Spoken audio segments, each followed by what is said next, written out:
seats. We got spaces for you.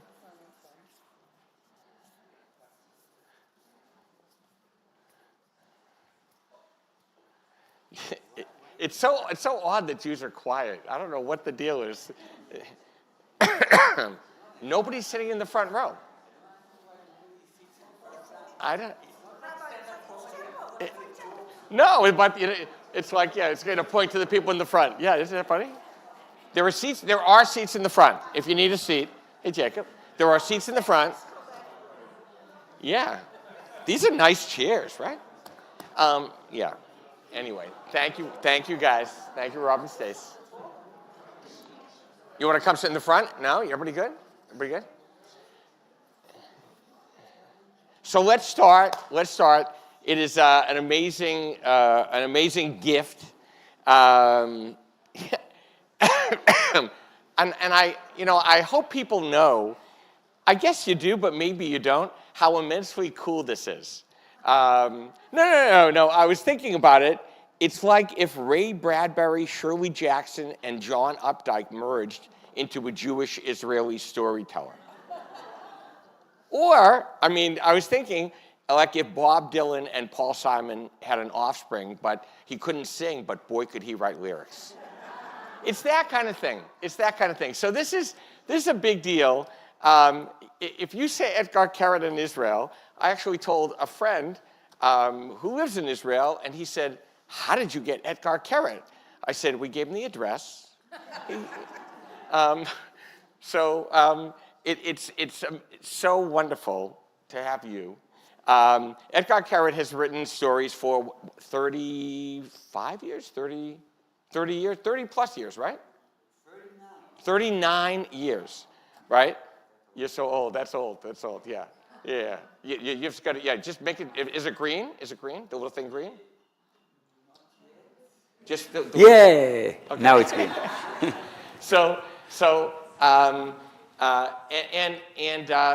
And his story writing is transformational because it's seductive in the best way, right? It seems like it's about, as we would say in Yiddish, nourishkeit, or in Hebrew, shtuyot, right? It's about little things, very little things that are very big, or that we all share and have in common, which is why I think everybody relates to them. How many, just a show of hands, before we get into conversation, how many people have listened to Ira Glass's conversations on This American Life with Etgar Keret? 5. Good. Okay, good. Fine. So that's an assignment. You have an assignment. So when we were talking, and I start here because I think it's formative in your life. You're a mama's boy. For sure. First of all, I think that both my mother and my father were the people who influenced me the most, and my mother, who was a wonderful storyteller, I think that she raised our family in a very unique way, because when we were kids, my mom said to me, "Listen, you don't go to school to learn how to be a parent. You basically, what you do, you look at your parents and you have a little notebook, and whenever they do something you like, you say, 'Oh, I'm going to do that with my kid.' And whenever they fuck up, you say, 'Oh, I'll never do that with my kid.'" And she said, "But I was unlucky, and they killed my parents. My mother was a Holocaust survivor when I was very young. So I never had this ability to learn all those things." So she said I came up with my own system, and she said to me and my brother and sister, "You can always object. If I do something and it doesn't seem to make sense, you can always say we don't like it, and we stop doing it." But somehow all the things that she did kind of made sense, and many of them, as a child, I couldn't understand. I couldn't know that the way that we were being brought up wasn't standard. For example, in our home, we had this rule that if it rains, you don't go to school. because my mother said that in principle, she's for us going to school because we meet other children. But she also said, I met your teacher. She's not very impressive. And she said, if it's a nice day and you want to go and listen to her shtuyas, it's okay. But if there's nothing there to get wet for. So the idea was that I would never go to school when it rains. In Israel, it doesn't rain that much. But when I became a parent and I had a child and suddenly it was raining and I said to him, you can't go to kindergarten. You have to stay home with your father and play with him today. And my wife said, why? But we can use umbrellas, It's like, it works, And I said, yeah, but my mom said, he says, yeah, but most mom send their school on rain day. So many of those things were very, very unique and special. And I think that one of the most powerful memories that my mother had of her parents was connected to her childhood in the ghetto.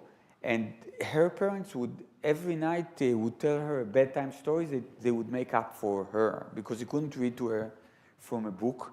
And my mother said that she always felt very special when they told her the stories because she knew they were told especially for her.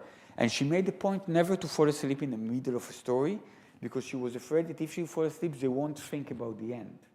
So she had a responsibility for the story to stay awake. And she would tell us stories every night. And our home, that was full of books in basically 8 different languages because my parents spoke 6 and 7 languages. We didn't have any children books. And my mother explained to us that children books they were invented for lazy parents. And she said the same way that, some parents, they make their child dinner every day and they cut the salad and they scramble the eggs. And some parents, they order a pizza, So she said, so a lazy parent will take a classic and read you a classic. But a parent that truly loves their child would make up a fresh new story that has to do with the season and with your mood that day. That's what a parent should do. And I understood that those stories were very important for my mother when a child from school came for a sleepover. And I said to him, tonight my mother is going to tell us a story. And then I said, right, Mom? And my mother went very close to the kid, like kind of smelling almost, looking at him, and she said, tomorrow when you go home, you ask your mother to tell you a story. And it was as if this kid was not worthy of my mother's story. And I understood in a very young age that basically if you love somebody, the way of showing your love is to make up a story for them. And that if you don't know how to tell stories, then you'll never be able to exercise your love. You won't never be able to show people that you love them. But it wasn't, listen, what do I know? My impression is that it's not just the stories your mother told, but the stories that you lived with your mother. For sure. Like my favorite, can I have a favorite? I have lots of favorites. But there was a story about growing up in your neighborhood. There was a kid who was a bully. Yeah, Tamir. Yeah. He's dead, but yeah. His mother had nothing to do with it. No, but the thing was that he was a kid and he was a bully, but he was very, very extreme. Like he could hit children with crowbars and one day when I returned home with my mother, she saw him beating up my cousin. And she held him. It was one of the scariest moments in my life because what I knew about this guy is that he would never he never yelled uncle. He would never give up. Like you could beat him up, he would get up and throw a brick at you. And when I saw my mother approaching him, I said, oh, like it's gonna end badly, because with this child it never ends well. And my mother, she took his arm, turned it behind his back, she put her nails into it. And the kid was bleeding, And she held his head like this, and she said, "You're a rabid animal, but you're not an idiot. So now what we're going to do, you're going to smell my son, and you can smell this kid, and for me, you can kill whoever you want, you can rob whoever you want, whatever you want, but you'll never touch those two kids, you know? And the kid says, oh what, you call the police? I don't give a fuck, you know, they always call the police. The police arrested me 5 times, I don't care.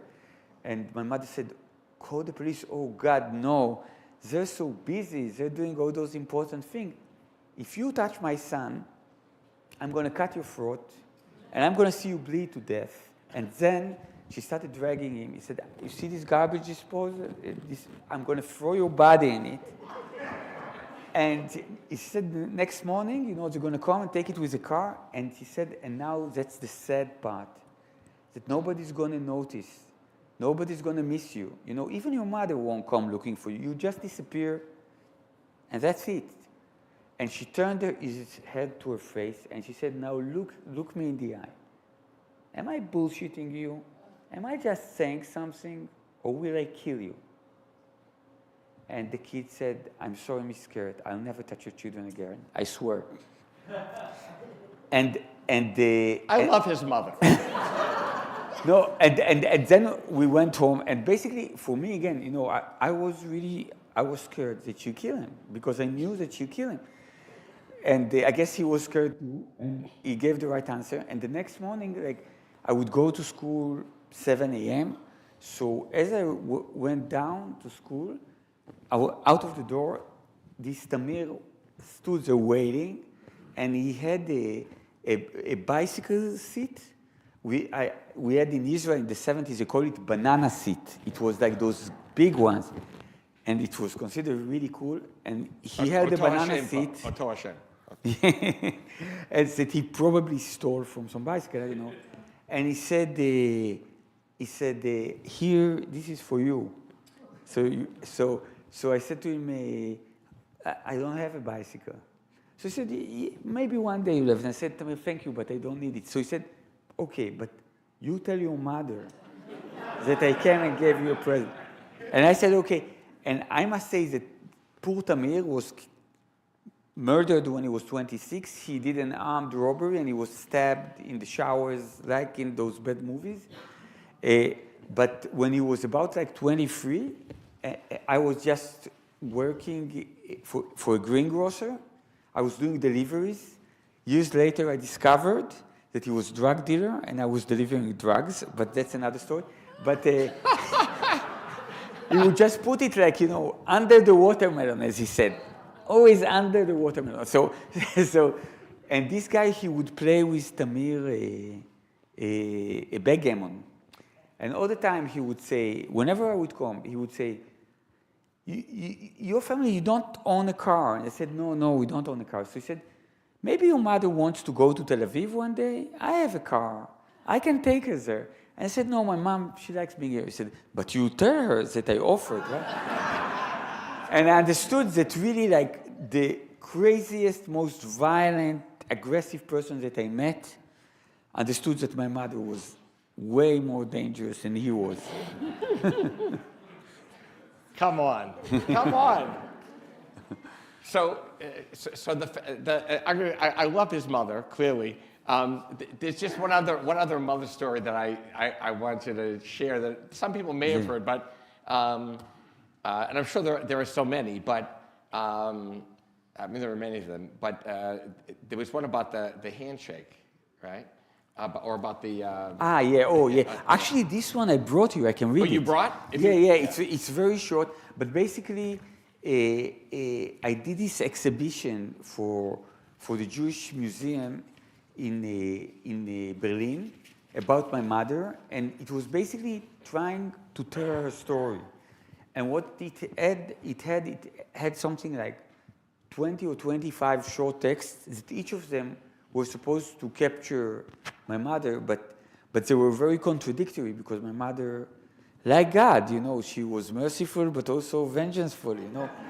So this is one of them. Maybe I stand up when I read it. Yeah, please. So it's called Razor. When I was a child, my mother hugged me all the time. All mothers hug their kids a lot, I know. But my mother hugged me more than a lot. I liked it.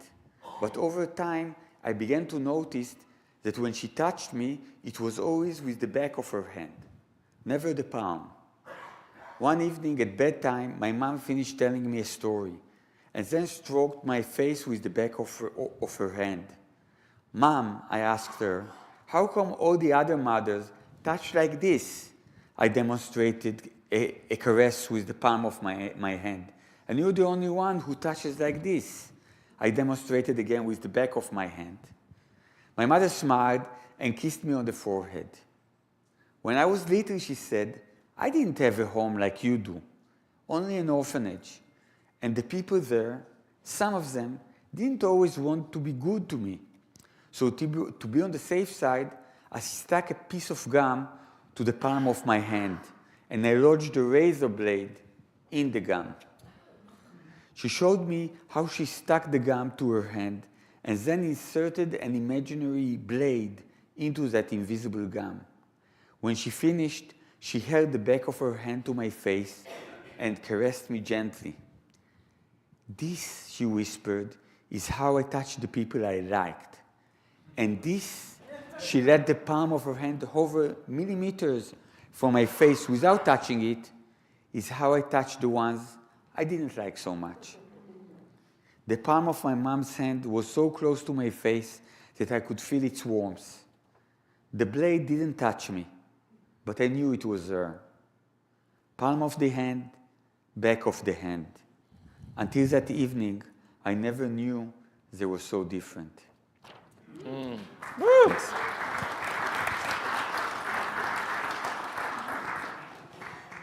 All right, one more story about his mother. It's so good. So you're one of the things you're doing, which is awesome, and as a teacher at HUC, there were 4 movements, Rabbinic, Cantorial, Educational Seminary in New York. I met with the president of HUC this morning about something, Dr. Andrew Rayfeld, and I walked out, he said, so what's going on at Larchmont Temple? I said, oh, you won't believe it, it's great. We have, the renowned Etgar Keret. He said, he's working for the competition. Which is hilarious. Dr. Rayfeld, that wasn't meant to be anything bad. It's okay if you're watching. So you're doing the MFA program in writing at JTS, at Jewish Theological Seminary. Yeah, it's a low-res program, so I come here for a couple of months a year, and a lot of the teaching is via Zoom, but it's a new program, and I must say that there was something in the 7th of October that changed something in my mind. It's really like, I think that if before that I thought that, storytelling and story writing was my job, like I'm a scientist, I don't know, and I check the human body and I try to make these stories that would make everyone feel good.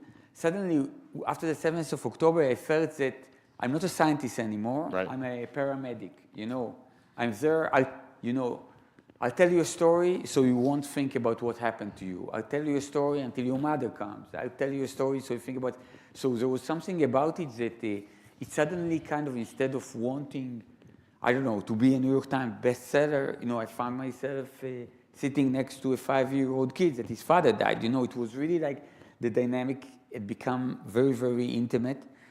And with it, I think some thoughts that in this kind of world that it's falling apart, that our ability to tell a story or to tell our story, it becomes critical.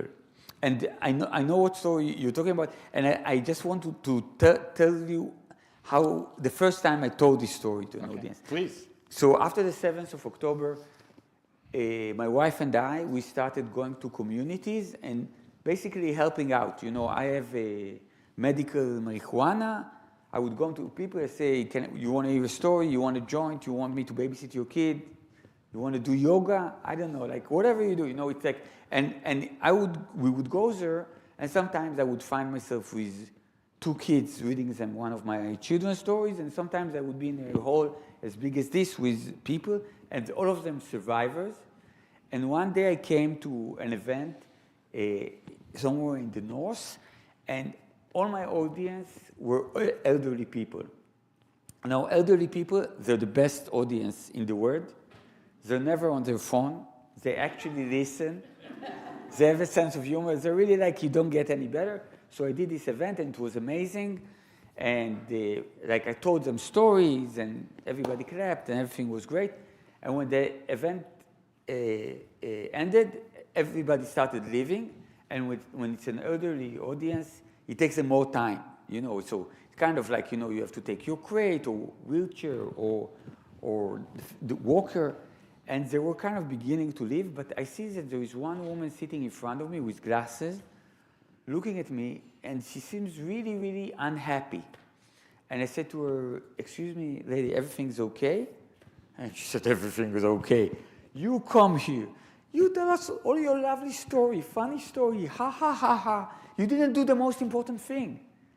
And I said to her, "What's that?" And she said, "You didn't tell us what to do now."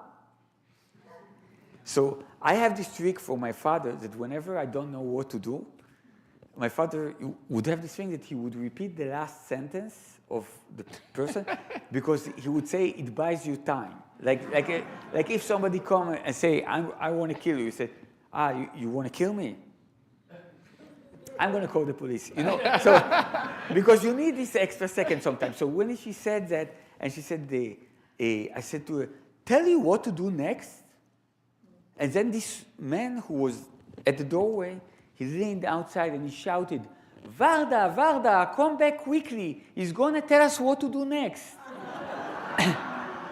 And then, if any of you ever, heard about the Sermon on the Mountain, it's really all those people turn the wheelchair and go with a walker, and they're all coming back. And I say, "Oh my God, what am I going to do?" And they're all sitting. And they want me to say, and I mean, it's people who saw their loved one murdered. It's really like, I have some responsibility. Like I couldn't say, "Hey, sorry, this is a mistake. I'm not going to tell you what to do next. Go live your life. It's going to be great." I couldn't, And then I found myself telling them this story. For me, it's a story that takes place when I was a kid. I think I was about 8 years old. My mother was in her early 40s, beautiful woman. We were living in Ramat Gan. Now, Ramat Gan is a city that used to be a town where most people are from Iraqi descent. So you had very few Holocaust survivors. So even people who didn't know my mother by name knew that she was a Holocaust survivor because there were very few of them. And then she took me to a pediatrician. And in the waiting room, there were 2 seats, and on the seats, there was a mother and a child sitting there, exactly our age. And when we get into the room, the mother elbows the child, and she says to him, "Get up, give her a seat. She's a Holocaust survivor." And the kids get up, and he says to my mother, "Please, ma'am, you can have my seat." And my mother was surprised. When you're 40, people usually don't suggest you a seat. And she said, "Oh, that's so very nice of you, but tell me, why are you offering me your seat?" And he said, "Because you're a Holocaust survivor." And my mother said, "Okay, and what do you think it means that I'm a Holocaust survivor?" And he says, "It means that you suffered a lot and that they humiliated you and you had no food and you had no water to wash yourself and they killed the people you loved. And the very least I can do is give you my seat." And my mother kind of petted him on the head and she said, "You're such a polite little boy, really. They don't make them this way right now anymore like you. But may I offer you another explanation to what it means that I'm a Holocaust survivor?" And the kid said, "Sure." So my mother said, "I think that the fact that I'm a Holocaust survivor, what it really means is that if you and your mother and me will stand here in the waiting room with no food and no water, day after day, you two, you're going to fall to the ground long before I do. So I suggest that you keep your seat, because who knows, maybe you'll need it." Brilliant. And the kid came and sat in the seat, and I said, when you're a child, sometimes you feel something that you can't put in words. Maybe you need, I don't know, like 50 years and the 7th of October to be able to put it in words. But I said, what I saw that my mother was showing me there that if you can't tell your own story, people will tell you your story, you know? So I'm saying that the same way that she chose not to sit on his story, you know? She said, I don't need your seat and I don't need your story. I can make my own. Then basically it was something that helped her not to become what the Israeli society wanted the Holocaust survivor to become, you know? A symbol of those kind of ashes, of this kind of broken identities that only us Israelis can fix. And I remember that when they would come from the municipality and ask my mother to speak in Holocaust Memorial Day, she would always have the same answer. She said, I'm afraid that there is a mistake here. I've been through the Holocaust. I don't work in the Holocaust, you know? So this kind of idea of keeping your freedom and telling your story, I said to those people surviving the 7th of October, I said, I think that when my mother exercised that, she thought that she had to do it because she passed through the Holocaust and she needed to tell a story. But now we live in a time where we all need to tell our own stories because the stories that are being bestowed on us are horrible ones. We don't want to subscribe them, you know? I'm saying like there's more to Jewish identity than to be scared of anti-Semites or to stand to anti-Semites or to wave the Israeli flag or to be against the Israeli flag. I mean, like the Jewish identity is so rich and it's so all over the place that we will not diminish it just because people want to put us in some tight corner. And I said to them, you passed the 7th of October. I said to them, the television is going to tell your story. And your prime minister is going to tell your story. And every kid in the street is going to tell you who you are. And I said, and if you wouldn't know to make your own story, you'll be stuck forever with this story. And it's not a good one. So if I can give you an advice, don't ask people, what have I been through? Tell them what you've been through. You know, take the initiative, control this thing. And there was something about this kind of need of for storytellers and storytellers in the communities that made me feel that now it's the time, you know, not to try to conquer the world, but to find those 18 people every year that want to be storytellers. So the people that I teach in the JTS, you know, I have an ultra-Orthodox woman who won't touch a man, you know. I have a gay comedian, you know. I have people as young as 21 and as old as 74, you know. And basically all of them form this integral community in which we train storytelling. And I told them from the beginning, like, first of all, like, this is a Jewish program, so no Goyish bullshit, okay? It's simple. I said to them, all those programs that I taught in, they're like MBA camp, you know? You say, okay, we're going to train you, you're going to be LeBron James, you're going to dunk, you know? And then it ends, and, you know, you're 5 feet tall, and what can you do? What can you do? But I said, our program is a different model. It's like an AA meeting, or Waiters Watcher. We are a bunch of weird people that like to make up stories in our mind, you know? And somehow, you know, our partners say to us, why do we do that? And, you know, our uncle says that, but it's not interesting. And we keep on doing it. So we're here to support each other in doing that, and basically to tell other people how to tell the stories. And I said to them right now, the chances that, let's say, one of you will write a New York Times bestseller, they're very small. But even if they do, I vouch that even if you do that, more people will see that YouTube in which you shout at your kid in the car than will read your book. And I said, if you finish my program, this YouTube is going to go viral because you're going to shout at your kid. He will not leave his booster seat forever, you know, when you're done with it. I'm going to teach you, tell a story any way you can, you know. Tell it, sing it, dance it, And in our program, for example, you get points for courage. If somebody does a substantial body of work in something that he never did, I have a novelist that is learning to be a stand-up comedian, you know. I have a graphic illustrator that learns to be a storyteller, you know. I have a short story writer that's going to make a movie now. You know, this idea is that you flex all your muscles. I see storytelling, let's say, especially short story writers, I see us as hunters, gatherers. You know, we're not like, I think that the novelists are the agriculture people.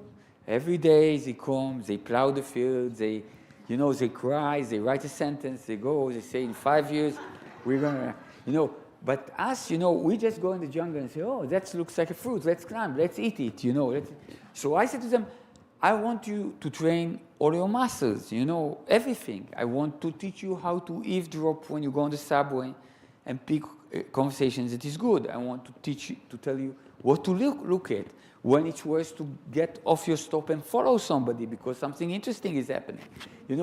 I want to kind of that you have those cubes in your abs of storytelling, And for that, you have to be all over the place because while many creative writing programs, they kind of define being an artist as finding a chair and sitting on it and never getting up because somebody else will take your chair.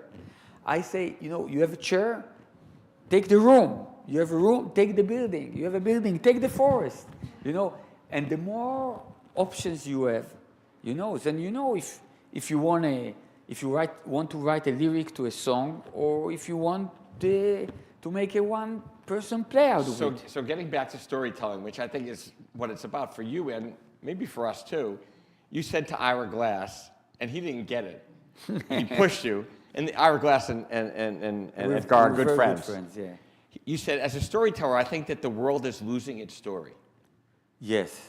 And he didn't understand. I think I did, but maybe I didn't. Yeah, so I think this is something that I can talk about so long, so I start talking and you stop me, okay? Because when I get into this, it's getting very dangerous. But what I want to say is like when you have a story, the story is usually formed by the decision that the protagonist takes. Okay, so let's say if I tell you the story of the binding of Isaac, so God said, "Hey, Abraham, take your son." Okay, so if Abraham said, "No, I'm not feeling well. I'm staying home today," then it's another story. But he decides something. And the sum of this decision make a story. So for a story, you need to take decision. Now we live in a world where we're taking fewer and fewer decisions.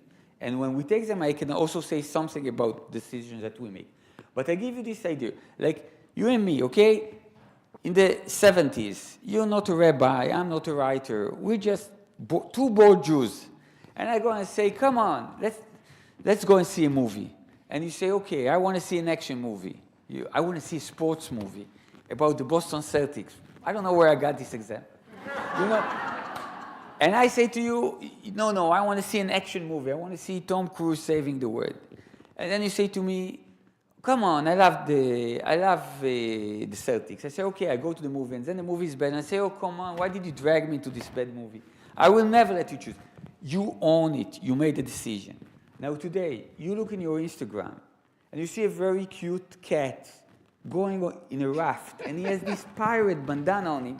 It's just perfect. Who chose that film? You didn't. And the next one with the Chinese family drowning in the flood, that's horrible. Who chose that? I didn't. And the one with the rapper says, kill the police.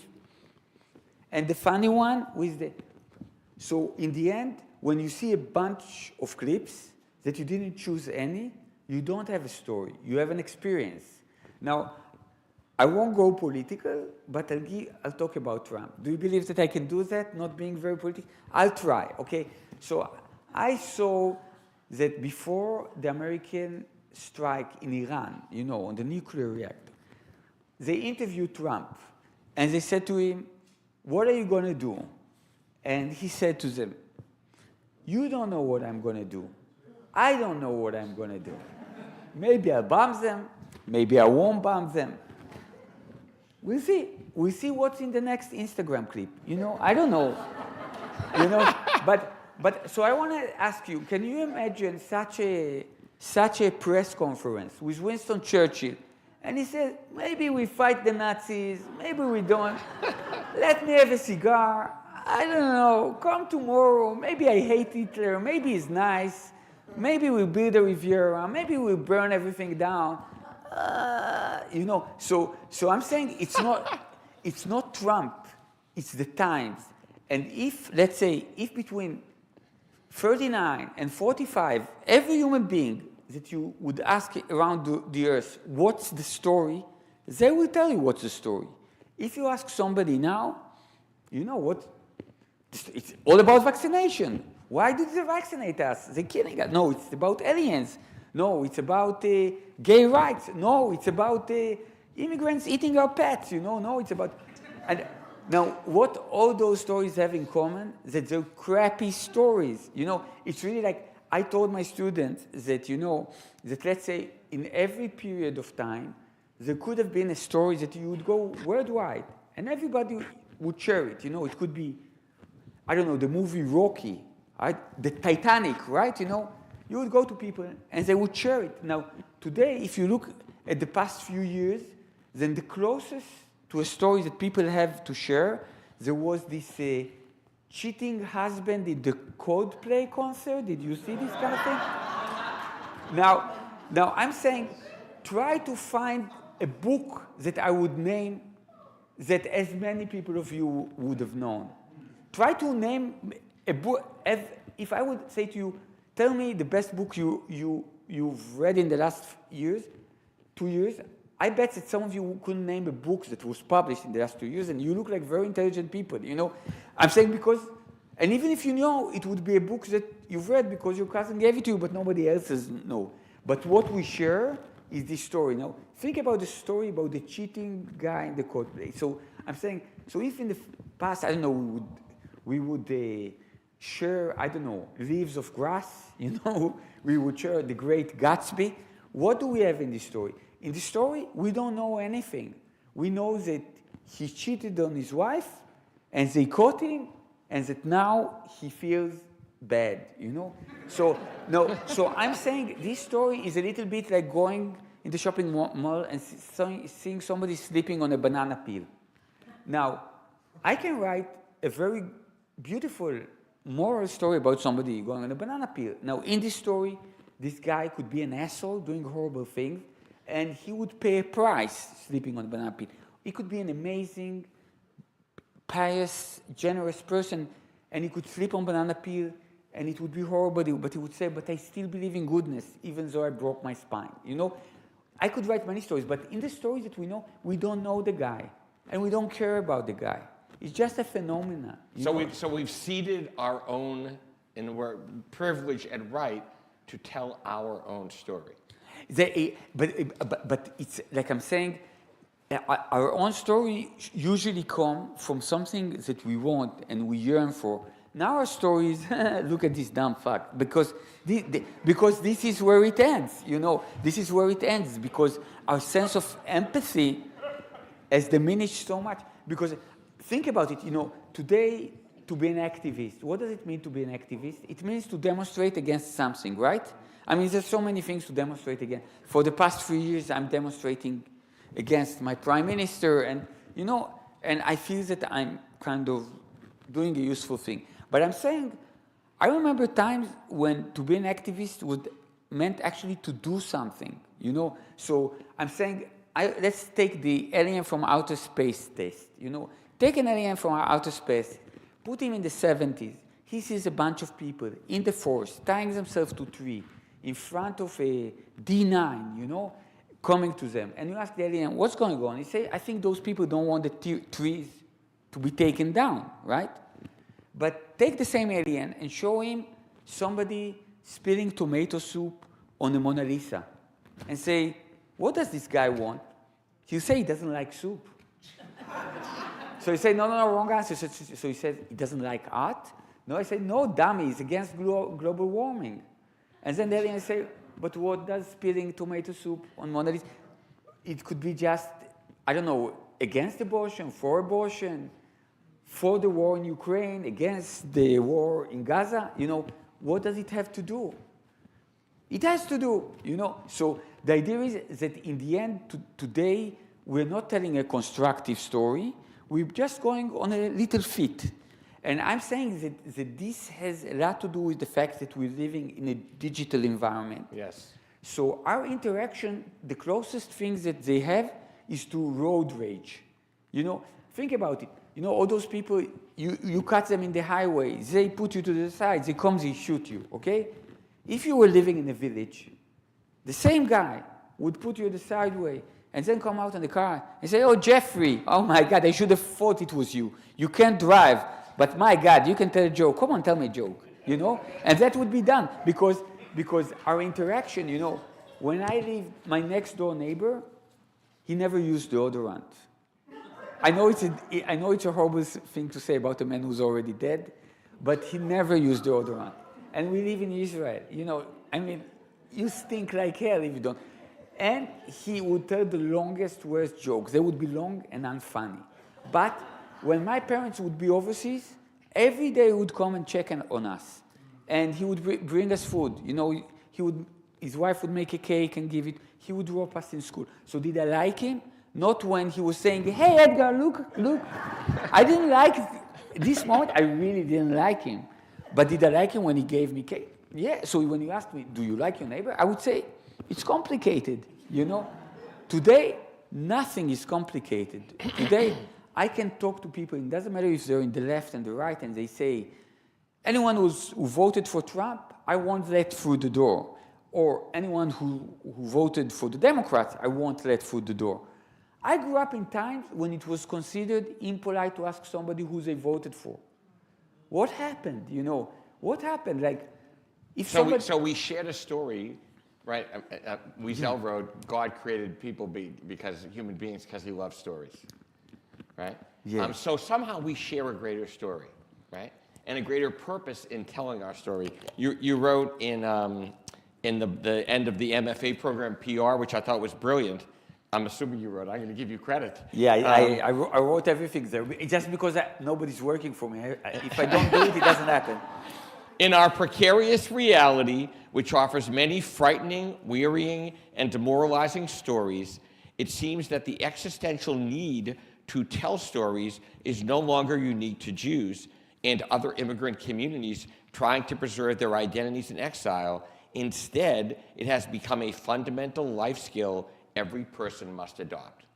We have to learn how to tell our story, right? So I'm gonna jump to this guy. I don't want to miss the opportunity. Yeah, right? for sure. So autocorrect is Etgar Keret's newest book. How many people were able to pick up a copy or get a copy or whatever? Look at all those people, wow. right? You've sold 64 copies. No. So you're very much into statistics. I think if I would be in your congregation, I would have muscles in my arm just for. There was a program in the radio, which you definitely don't know, that I love to listen to radio. It was called Paul Harvey, The Rest of the Story. And it was this quirky guy. I think his son continued it, but nobody was good as Paul Harvey. And Paul Harvey, I assume Paul Harvey was I don't know what he was, but he had this crazy kind of voice and lilt, and he would give you the backstory to a story you thought you knew. So pick a story here, or maybe we'll pick a story, and maybe you can give us the backstory to the story we thought we know. My friend Alex Moskop loved, and I did too. The bus driver wanted to. Well, first, just give us can you, if we ask, or maybe you should. Polar bear. I would tell you the story of polar bear. Okay, tell us the polar bear. Polar bear is a strange and disturbing story, but I love it.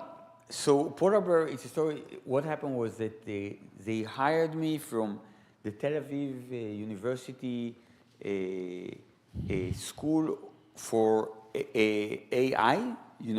Apparently they have that, or department, and they hired me to train an AI to make it more creative and to write better stories. You're training AI to write better stories. Yeah. And I said, okay, in the beginning, okay, sure. Like, I mean, like in my background, I studied math and computers, so I'm not scared of technology. And I said, okay, and then the process was a very, very depressing one, because when you work with AI, you understand better and better how AI works. So I will tell you like this fascinating fact that I found out while I was studying there. They did a big survey asking people if they think there is a chance that AI will bring to the extinction of mankind in the next 30 years. And the numbers, I'm not saying the exact one, but when they asked everybody on Earth, about 10% said, yeah, this is going to happen. When they asked academics, about 28%. When they asked people who work in computers, about 42%. When they asked people who work in AI, more than 60% said that it's going to happen. So one of the things that you really understand is that the more you know about AI, the more scared you are of AI. And for me, what was really amazing in this entire process is that it made me think a lot, both about AI as an idea, about our concept of the future and how it had changed. And for example, when I was a kid, they would make all those movies, those science fiction movies. So the idea was that technology in those movies was there to serve us. Let's say you'd go to a restaurant and the waiter would be a robot and the cook would be a robot and the robot would wash the dishes, and we would eat. But today when you go to McDonald's, the guy in the kitchen is a guy, and everybody there are people. The only computer is this machine that you say, no lettuce. And they say, we're going to put lettuce in you. I say, no lettuce. I said, no, we're going to put lettuce. So basically what happened is that in our mind, technology came and said, we can help you with anything you want. What do you hate doing the most? And people said, we hate making decisions. We hate kind of navigating our ship to where it will go. We hate all those good big things. You decide, and we'll work like fools for you, So this kind of transformation from a world where technology works for us, that we work for technology, it's horrible. I did an event with Ira Glass in San Francisco in City Lights, and when I left it, in San Francisco they have all those autonomous cars, that with no driver. So outside of my hotel, I see one of those autonomous cars, and it takes a turn, and for some reason it stops. I'm not a computer engineer. I don't know why it stopped. So the guy coming around it in the corner honks, because he doesn't know that it's an autonomous car. So he honks, and the car doesn't move. So he honks, so the car doesn't move. So he gets out of the car angrily, and he goes to the window of the car, and then he sees that there's no driver. So he goes back to the car, he sits in his car, and he goes like this. And I said, this is us and technology. Like, in the old days, when we were human beings, basically, in every given situation, we could do whatever we do. Like we have this event, we're sitting, we could stand, we're talking, we could kiss, When we interact, Yeah, we're interacting. We could dance, Yeah. We could gang on our audience and surprise them and attack them, and punch everybody. We could do all those things. But the idea is that we used to be human beings. Now we're users. And as users, we have three things in the menu, like, are you for Trump, against Trump, for vaccination, against vaccination? Everything became binary because when your bosses think binarically, if you won't feel binary, you'll be lost, So one thing that you learn when you work with an AI, that the concepts that are most difficult for AI is ambiguity and obscurity. AI thinks it's a mistake, We, as AI users, learn very quickly that, let's say, if I would do a Facebook post, and I would write, Benjamin Netanyahu is a bad prime minister, but God, his English is just perfect, you know? This would never go viral because the algorithm wouldn't know what to do with it. Should he send it to people who like Bibi or don't like Bibi? So the algorithm would say, first, figure out, do you want to kill him or you want to make him a king? And then come back to me. And basically, we're being indoctrinated to think in such a way, because if we don't think in such a way, it won't travel. Right, so AI does not, so ambiguity is difficult. We live in ambiguity. So I can't, I don't want to, I know that our time is a little limited and I want to do a few questions. So, but, you know, all of us, you know, like different stories, love different stories, selfie stick, right? I love the story Undo. And if you didn't read it, let me ruin it for you, right? So humankind has entered the simulated life of the metaverse, but the introduction of a simple system function from the past, the undo function, causes everything basically to implode, the gears of time, because what does the undo function do? Yeah, so it's like everything you do and you can regret and you want to regret, you can take time 30 seconds back. But when you take it 30 seconds back, the other people also say, yeah, I don't want to do that. So they also take it 30 seconds back. So in the end, we are stuck in the same minute. So, and I want to say something about writing the story, that I started doing film in the time where you cut film with a splicer. You know, you would cut it and glue the pieces together. And when you do that, every editing decision was very, very complicated. You had to think a lot before you do something because you could damage the film. Once you cut it, you ruin the frame. You wouldn't want to just, you'd say, let's think about, no, it's not a good idea. But today, when you can edit digitally, basically every time that I go to see a screening, or when I had made films myself, you have 32 versions of every scene. Because this is this. In the end, you pick one, you don't remember which was the good one. You know, like when I had 2 pictures of my grandfather. I remember them well. You know, I have zillion photos of my son. Ask me to show you one, I will never find it. Because I have many photos of me taking photos of my flight ticket or, I don't know, my shoes, you know. I don't know, it's like I just do it. I take photos, but I don't do anything with them. You know, so this kind of idea of everything kind of, the fact that when you can do everything, you don't take responsibility for your decision. So you basically. So I have to ask you this question. I'm going to put, and with maybe one more story to read because it's my favorite story of all time. But can you read the last paragraph or 2 paragraphs of the story? Because I don't know what the meaning of the last line is. Okay. And you know why I don't. But go ahead. So I bet I'm saying when you hear it in my accent, you're going to understand everything. Okay. So you want me to do 30 seconds from here or from here or? Yeah. Can you read from here? So on second thought, okay. This is the undo function messing up all of the metaverse. On second thought, it would be incorrect to say that humanity ended because it's still there in the metaverse, dancing an endless tango with time. A few seconds forward, mistake, regret, and a few seconds backward, grinding every moment into dust, stirring the same cup of coffee, laughing over and over the same flat joke. 30 seconds without screwing up. That's all it takes to lift the curse.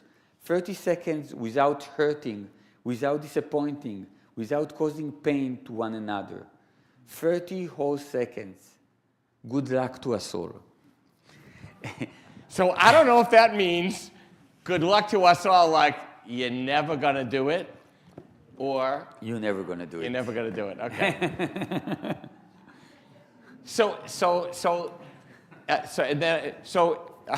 Even though I have many more questions about life, about Israel, so if you had to pick one story, and I have read hundreds of your stories, and reading them for many, many years. If you had to pick one story that you thought taught us a meta lesson, like a lesson to live by, let me pray that you'll say the bus driver who wanted to be God. So I thought about pipes, but I'm saying Pipes as well. I'm saying it's the first story I've ever written. So I always kind of feel that I owe this story for all the stories that came after it. But the bus driver wanted to be God is a very special story for me, because my sister is an ultra-Orthodox. She's Balat Tshuva. She has 11 children, more than 50 grandchildren. And when I say more, like usually when a writer says, I say my stories were published in more than 4,000 languages, it means that it's 49. When my sister says more than 50 children, it means that she stopped counting at 50. I would say at least 70. And she has a great granddaughter in Monsey here. How old is your sister? 63. And when she became Baalat Tshuva, then we stayed very close, but we had nothing to talk about. Like I would say, have you seen Breaking Bad? You didn't see Breaking Bad. Yeah, you don't have a TV. And she said, did you read Parashat HaShavua? We don't read Parashat HaShavua. And in Israel, you can't talk about the weather because it's too warm all the time. So my sister was a Breslaver. And Rabbi Nachman from Breslau, he wrote those Hasidic tales. So I read all those Hasidic tales, and then I would talk about the Hasidic tale. And I would say, this Hasidic tale, and my sister would say, yeah, isn't God great? I say, yeah, God is great, but the ending is weak. And I didn't like, so I would talk about the story, she would talk about belief, and we would handle that. And then one day I came back from the market, I bought some stuff to cook, and in Allenby Street, I see this woman that she has bags full of groceries running after a bus. And the bus was already kind of out of the bus stop, but it stopped in a stoplight. And this woman got to the door of the bus, and she put her bags down, and she was really hysterical, kind of, like she was really stressed. And she started banging on the door of the bus, And I used public transportation a lot, and I said, that's not a good move, And of course, like the more she banged on the door, the more the driver ignored her, and he looked at the birds, at everything, waiting for the light to turn green. And then she did something that was really, really strange, because she stopped banging, and she looked up at the driver, and she did this kind of praying movement, like, please, please, please. And the moment she did it, like the gates of the bus opened, and she took her bag and she got on it, and the light became green, and the bus drove away. And the thought that I had in my mind was how godlike bus drivers are. Sitting on their kind of comfy seat up there, saying, I can't open the door, I'm sorry, it's too full, Like in the old days, why can't you give me the correct change, And you feel guilty, and you say, in Yom Kippur, I'm going to apologize for not getting the... They have something so omnipotent about them. So I wanted to write the story. It's called The Bus Driver Want to Be God. And I said I write it like an agnostic Hasidic tale. It will have everything that a Hasidic tale have, the same kind of characterization and everything, but it won't have God. Everybody will talk about God, but it will be like a Hasidic, a Jewish life without God taking an active part. And I wrote this story, and after that I wrote a few more. Actually, in the latest books, there is a story called The Intention. Intention. Yeah. That it's also kind of it's great. A Hasidic tale. It's a great story. Yeah. I sent The Intention to a bunch of people just so they could get a flavor. You may be here tonight. And it's also a story connected to my sister, by the way. So it connected because it was a conversation on October 7th? Is that the story? Yeah, so the thing was that I never had a fight with my sister. And it's not because of me. Like, I have fights with everybody. But my sister, she's so nice that you can't fight with her. But the most difficult talk I had with her was, I think it was about a week after the 7th of October. So at the time, I was really, really the lowest place in the world. It's really like what I would do a day. I would send my students to the hospital in Beersheba where I teach to check according to description of people if somebody is dead or if they're kidnapped. Basically, with people hoping that they find their loved one dead. They didn't want them to be kidnapped. It was like a relief, and so I had to deal with that. And at night, when I would finish meeting communities and stuff, I would be in touch with foreign journalists, and my job was really crazy. Everything that I would say to them, they would say it's a conspiracy. And then I have this documentary director guy, a person who's really, really extreme, and he saw all the clips from the 7th of October, everything that was on Telegram and stuff, which I saw. I didn't see anyone, and I think that any person with imagination and stuff doesn't need to see them, but he saw them. So what I would do, I would talk to somebody and I say, there were beheading, and this French journalist saying, nobody beheaded everyone, no one. This is a lie, this is a Zionist lie. And I would call the guy and I say, send me a clip of a beheading, and then I would send them to the people. So basically, I said to my wife, my phone, it's like a coffin, It has all the horrors of the world. And every time I would send it, I say, I didn't watch it. I urge you not to watch it. But if you think we're a liar, what can I do, And I would send dozens of those.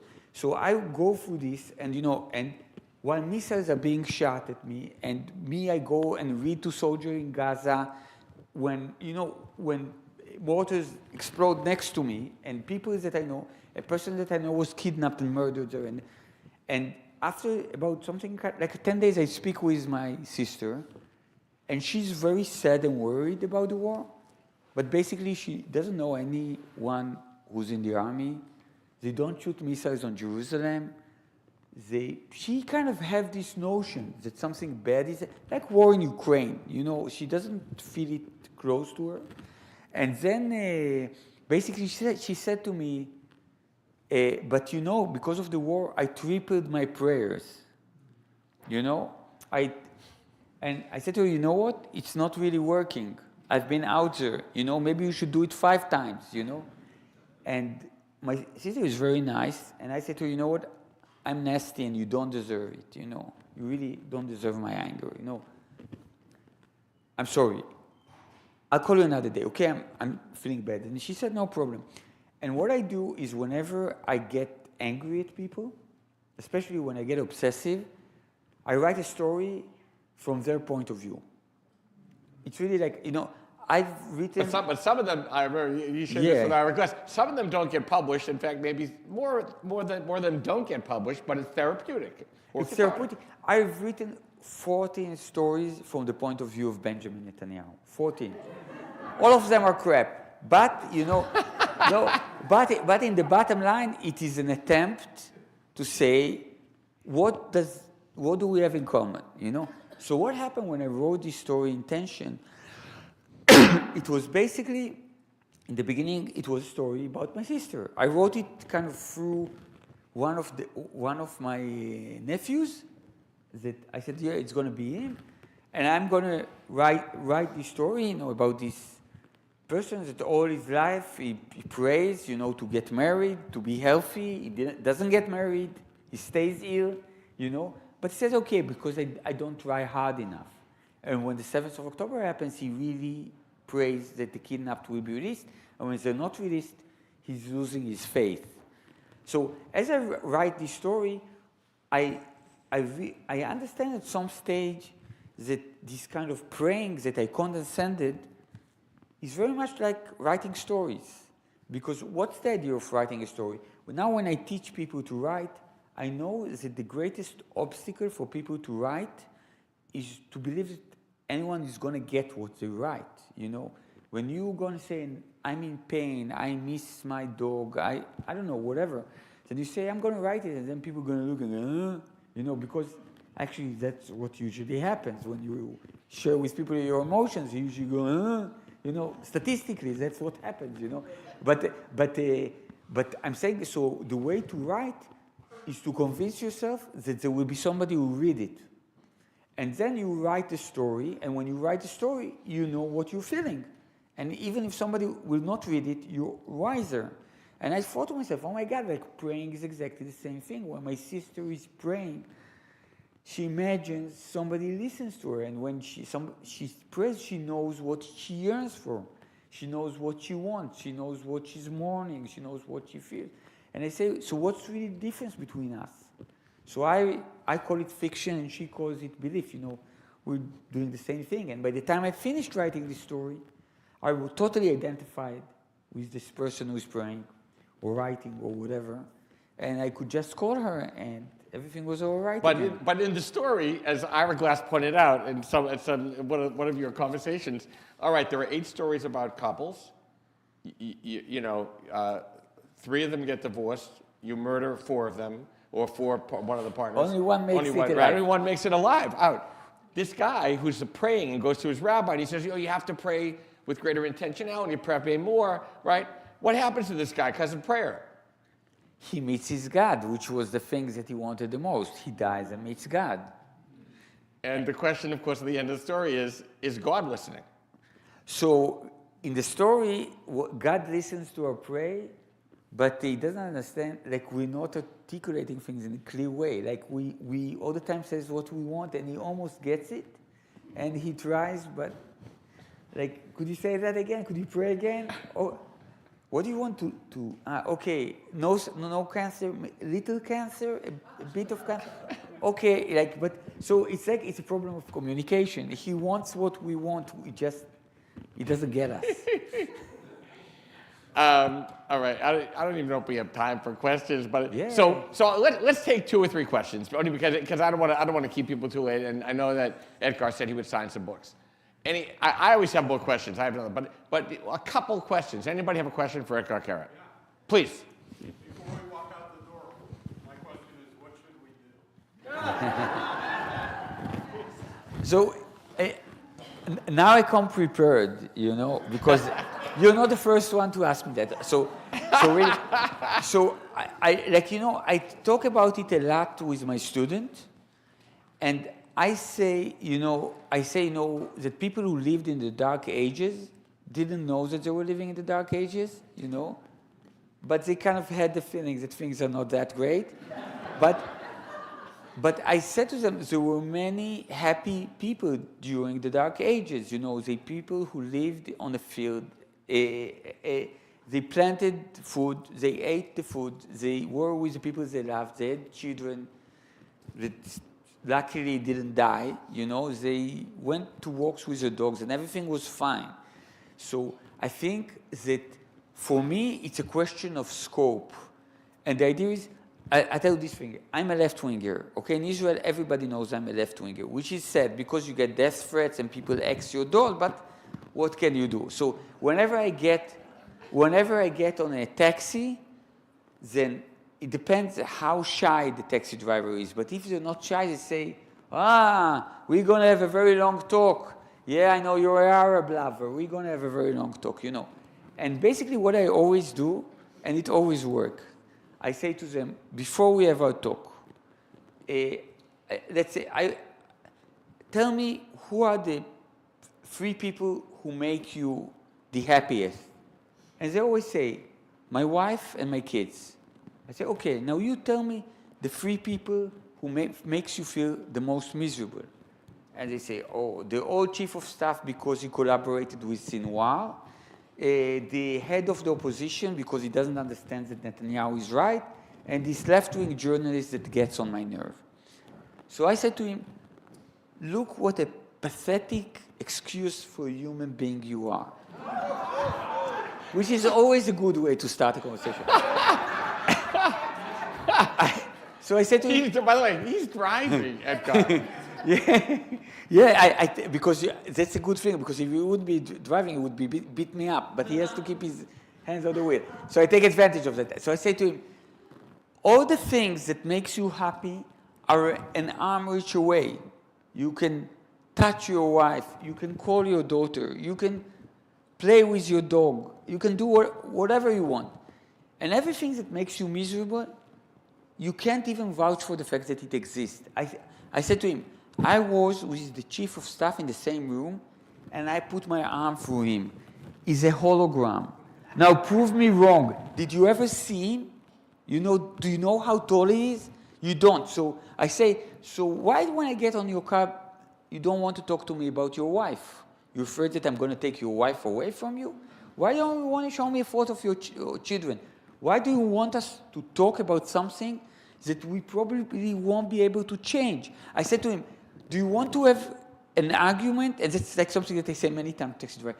Do you want to have an argument? I will only have an argument with you if you promise that the person that wins the argument, the other person helps him implement the results.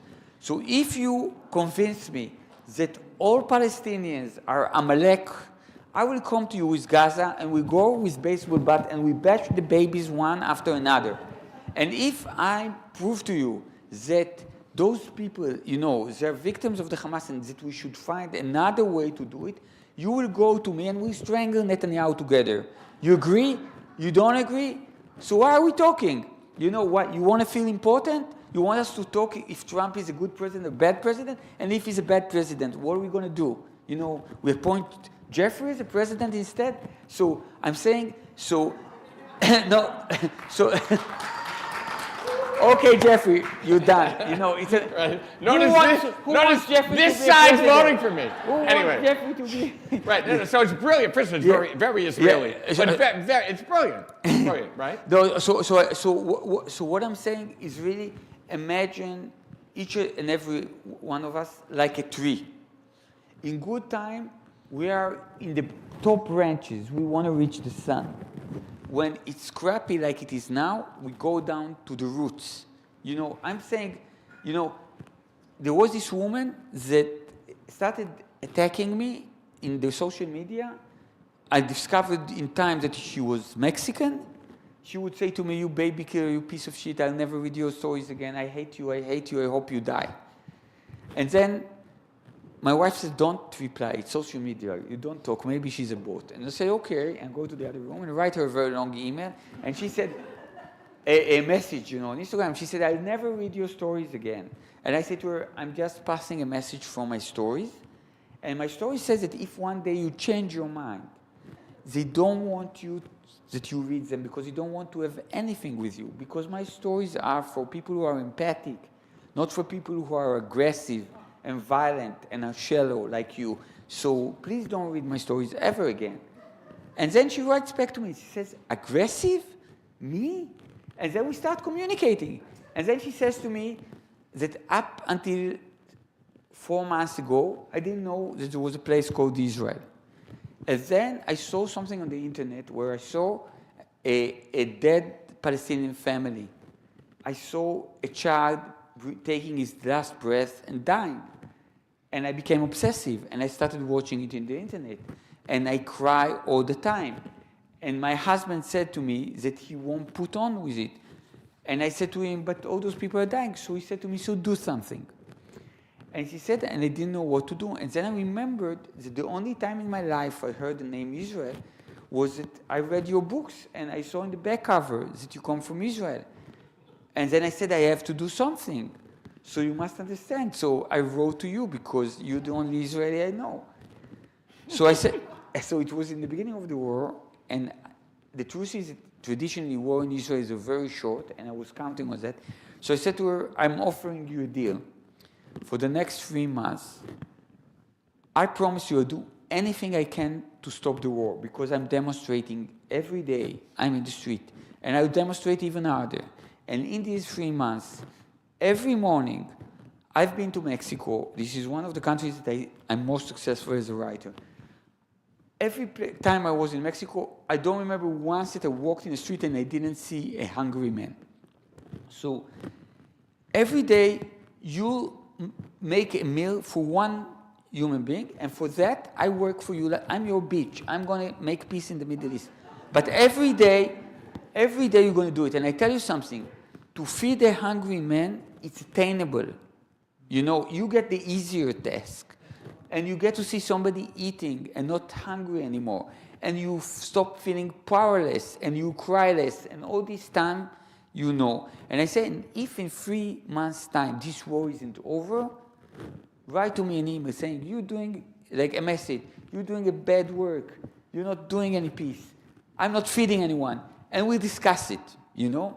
And I said, you know, in 6 weeks the war will be over. I know the drill, you know?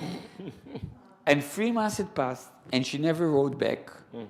But I hope that she doesn't cry as much these days. And I'm saying we could cry less. I think that, you know, the key thing is to differentiate between the real world, the world in which we count on our senses, and the digital world. The people that we know, and knowing something is not knowing a sentence they said or an action they did, but people that we can say both a good thing and a bad thing about them, and treat this reality different from that reality. And that reality actually is not that relevant to our life. Now, I can tell you, for example, that in Israel, you can't have a week go by without watching prime time news, anti-Semitic attack on someone. In Venice, a religious woman went in the street, a man came to her and says, "You bloody Jew, I have a dog. I'm going to unleash the dog and he'll bite you." So she ran and she got to the police station and she told them that. This happens in a day, I see it on TV, in a day in which 3 soldiers die, 120 Palestinian civilians die.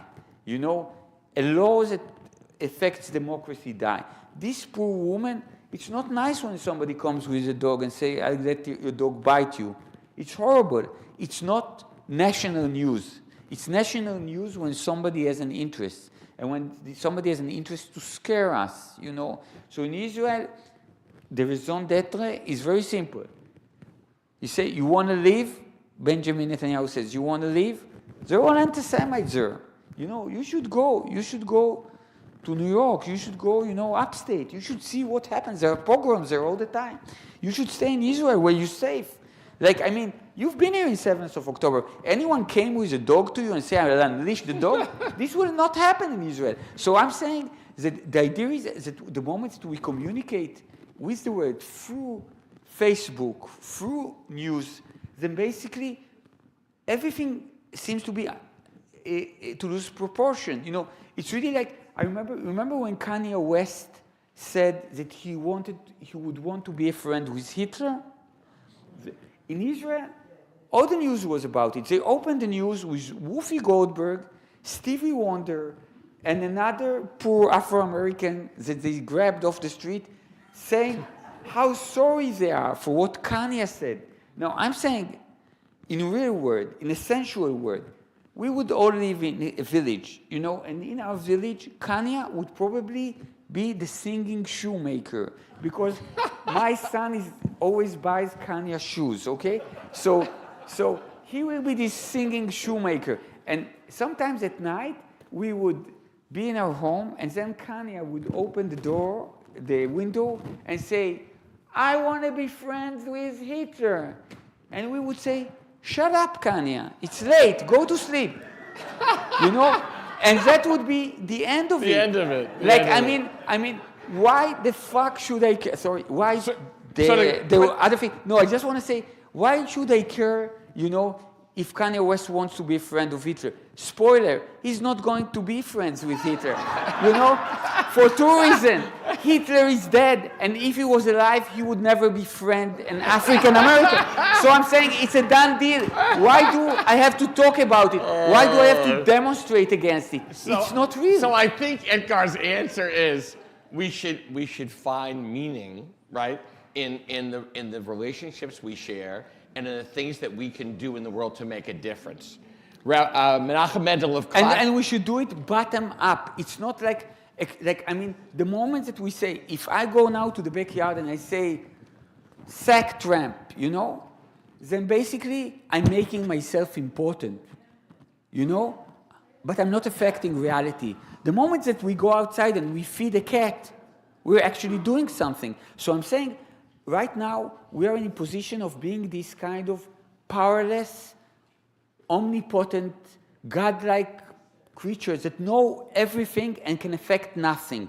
So I'm saying, we are not that high and mighty. Maybe we should know less, you know. Maybe we should remember our jurisdiction. It's really like, you know, I meet those Colombia people, you know, when I go up, and I say to them, it's horrible that they're killing people in Gaza, but first and foremost, it's my problem. Your problem is that your girlfriend can't have an abortion. That's your problem. Take care of that. Your problem is that you have a guy that kidnaps people from Venezuela and puts them in Brooklyn, you know, whenever he feels like. That's your problem. Solve that. Your problem is that you have homeless people in the street. Solve that. But I see you, handsome Asian man with a keffiyeh.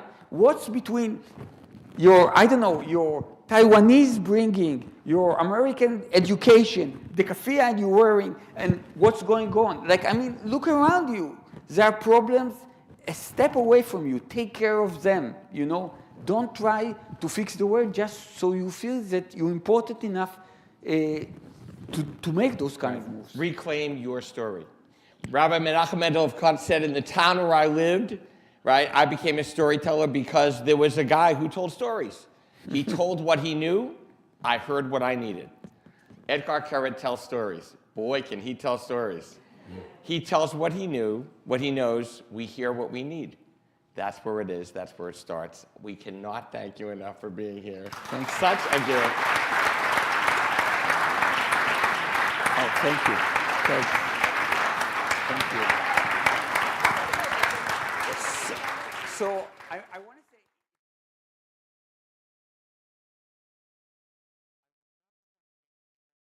back, I want him to be president.